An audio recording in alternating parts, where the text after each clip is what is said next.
This is the Lone Crater YouTube. We hope this video helps. You'll start by connecting the external screen physically so we can configure it. First, plug the cable into the monitor and the matching port on your laptop. Use an adapter if required.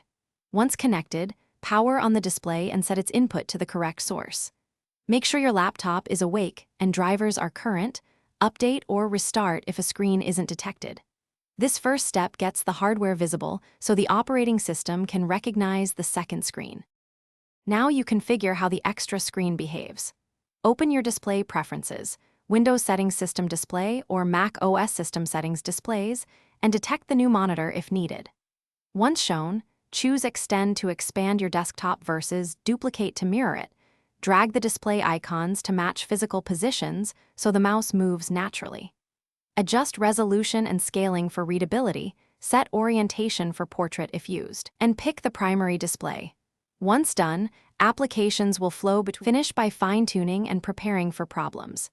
Calibrate color and set the monitor's refresh rate in advanced settings to reduce flicker. You can also choose a different scaling if text looks small.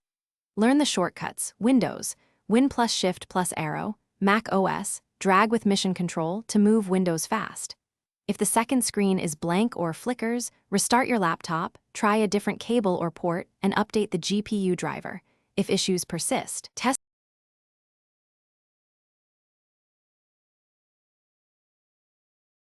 Thanks for watching. Consider subscribing if we helped you.